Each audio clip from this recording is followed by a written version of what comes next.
was highly surprised and spent some time thinking about whether this was actually possible. So, let me share it with you all. Let's log in.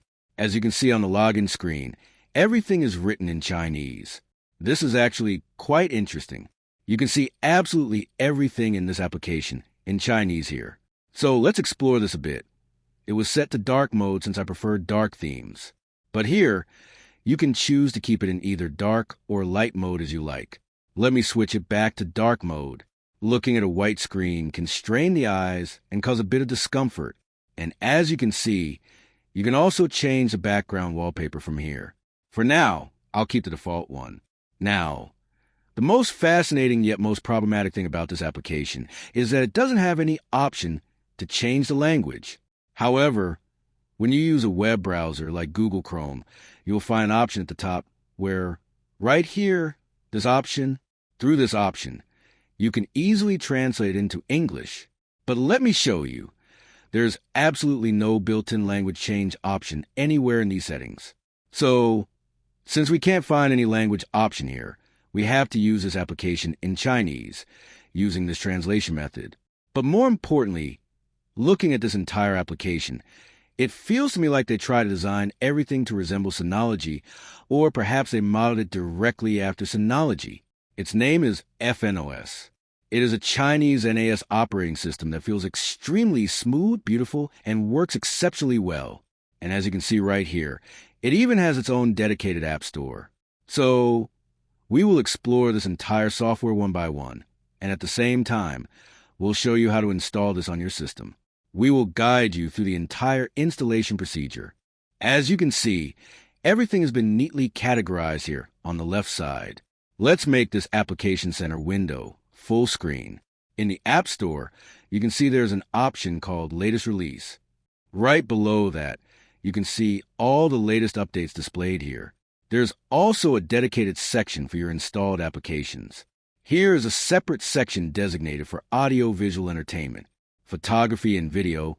Essentially, just like how categories are organized in the Play Store, they are organized the same way here. For those of you who work with AI, as you can see, you can install OpenClaw from here. I also noticed that N8N is available along with Emby. As you can see, for home entertainment, Emby and Jellyfin are both here. Everything is available. Here is the Jellyfin media server, and so on. Every single application that you typically find and install on other NAS systems is fully supported and available here. And look at this now. Once we translated the language, everything smoothly changed to English. Looking at it now, you wouldn't even be able to tell that this is a Chinese-based software. It is a software from China, but it runs beautifully in English. The only slight drawback is that when you log in, you will just have to change the language manually right after logging in, or after completing the installation and reaching a login screen. You can simply change the language then. In addition to the applications, you can see various notifications here under the Welcome to fnOS prompt. It is prompting us to create a storage space here. If you have extra storage available, you can create a storage space just like this. All right, I will do that later. Next, for bind your Feiniu account, you need to create an account. To create this account, you must have a Chinese phone number. If you are wondering how to obtain a Chinese phone number, feel free to leave a comment below. Alternatively, you can contact us via the WhatsApp number provided on our channel, and we will guide you on how to connect it using a Chinese phone number. For FN Connect Remote Access, you will be able to enable remote access once your account is created. Alternatively, you can connect it using Cloudflare. By setting up Cloudflare or even Tailscale, you can easily access your system remotely. Install Photo Album, install Feiniu Video. There's a lot of information here to guide you through the primary setup. Next, you can check the CPU usage and monitor the running status from here. Then you have the network status. And from here, you can also view the hard disk or storage status. If we look on the left, you can see an option named Desktop. Clicking on Desktop will hide the notification panel. Next, we have All Applications. Under All Applications, you can see all your installed applications. There's a separate section for Docker as well. Next, as you can see, if we open All Applications, we can access resource management from here. It shows process management, CPU usage, including how much the CPU is working, memory usage, and network activity. It displays all of this information right here. Okay, so moving on, you can view the system logs here. As the logs load, you can see that it is using a very small amount of memory. Despite that, it runs smoothly. We have actually ported this virtually onto an older system. Even if you install it directly on an older machine, it should run nicely. Next, we have File Task. On the left side, Notifications, My Account, and Personal Settings. From here, you can change your password, enable two-factor authentication, add a secure email address, and change your theme or wallpaper. You can also view your logged-in devices to see how many devices are currently logged in. All right, next, if we head over to the Settings menu, you will see a Help Center and an About option. It provides QR codes to join their official group and log into your account. From here, you can restart, power off, or go directly to System Settings. Those System Settings is already accessible right on our desktop. In System Settings, the first thing you'll see is a device ID, followed by the current status of the operating system and a Check for Updates button. As you can see, there is an update available, which we can install. It is a 336 megabyte update. Okay, let's head back. Here, we see a login screen with an option to log in. Attempting to log into the account takes us directly to the Feiniu account page. And just like before, this section is in Chinese. It asks for your phone number and password. If we click on Register, you will see that the country code is locked to China, meaning you must use a Chinese phone number to create an account here. Okay, let's close this. Here, the system installation space is displayed. I have 2 hard disks here. Both are my virtual hard disks. So, as you can see, it is prompting to create hard disk space here. Here is the hardware information where you can find your CPU details. On the right side, you can see the network information. Currently, it is connected to a single network port. If you have multiple ports, you will be able to see them and connect multiple ports here. It shows half duplex here. If you want, you can edit this to configure a static connection. As you can see, it is set to automatic DHCP. If you prefer manual settings, you can switch it to manual here. Set it as a default gateway. And if you want IPv6, you can also connect using IPv6. The network options are very clearly presented here. Next, if we head back to the system settings again. From here, we can view the hard disk information, space management separately, and network settings. If you click on Setup under Network Settings, options like Enable Network Card Performance and Enable Multi-Gateway Mode are available. For remote access, it shows the FN Connect option. You can also connect via DDNS. The DDNS service providers will be displayed here. As you can see, there are many service providers available, including NoIP, FreeDNS, and several others. Next, you have the External Link Sharing option.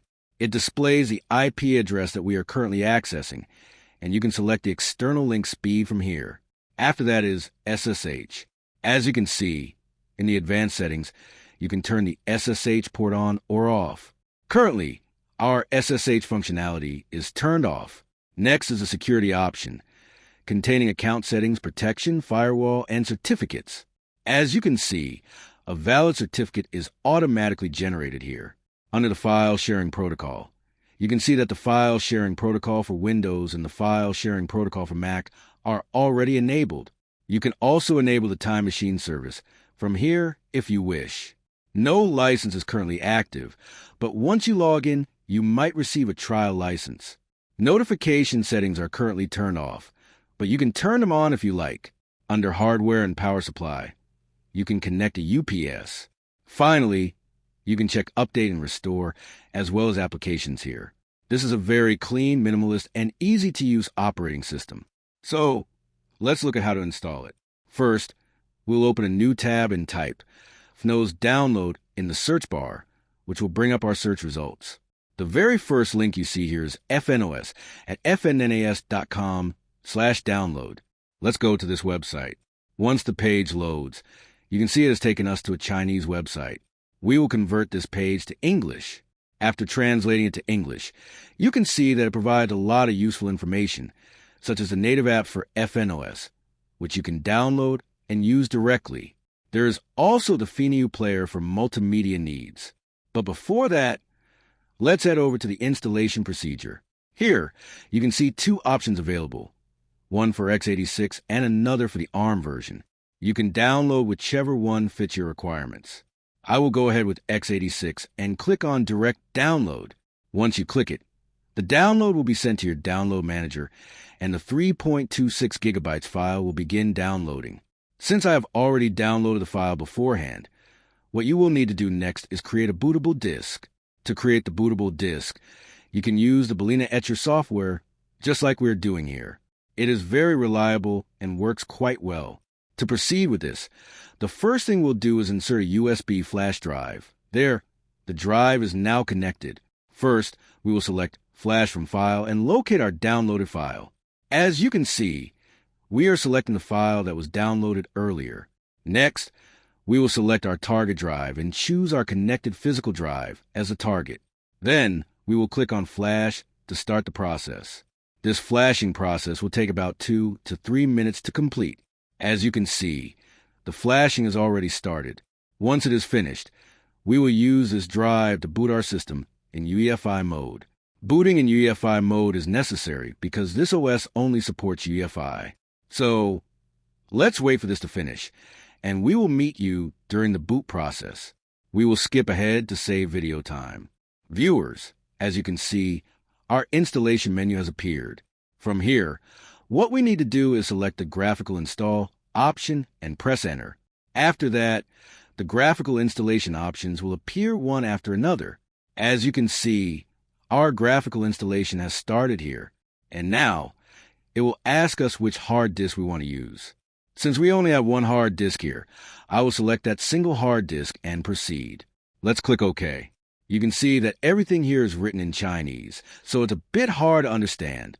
My 32 gigabytes hard disk is shown here as 32 gigabytes. There's also swap. We will simply click on the highlighted blue buttons. These blue buttons indicate that you are clicking Confirm or Proceed. Just click on the blue buttons. Okay, now the file copying process will begin. I expect the file copying to take around 3 to 4 minutes at most. So, let's wait until the file copying is complete. So, viewers, as you can see, our file copying has reached 99% and is almost at the end. One thing to note here is that there are 5 steps in total. Once these 5 steps are completed, our installation is done. So, let's wait a little longer to see how much time it takes to reach the main interface. Viewers, as you can see, it is now 100% complete. Now we will just click on this blue button. Next, you can see the network configuration option here. My Ethernet port was set to DHCP, which is why an IP address has automatically appeared here. You should make sure that the network you use is set to DHCP mode. Otherwise, it won't be possible to configure the settings because the drop-down list is not responsive, as you can see, which might cause some issues. So, make sure to use a dynamic IP or configure it through a dynamic router. Once this is completed, I will show you how to set up manually. With this, our installation is finished. You can see that our system has rebooted. After rebooting, it will show us an IP address, and we will need to connect to that IP to use this operating system.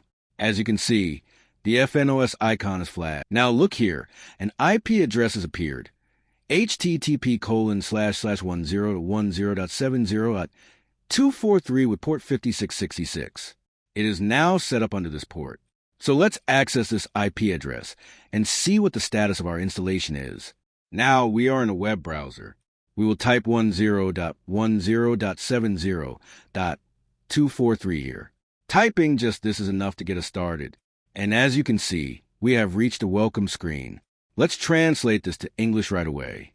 As you can see, it is now translated to English, showing the fnOS version and a button that says, Start your NAS journey. We will click on it. Clicking it brings up the setup page where it asks for the equipment name. I will type NAS here. All right. Since this is our device name, it says we cannot use any spaces here. So I wrote it all as a single word. Next, for the administrator name, I'll write casual. It then asks us to set a password. I will set a password of my choice here. I'll enter WH1 WH123456. WH123456. I am just setting this up for the purpose of demonstrating it in this video.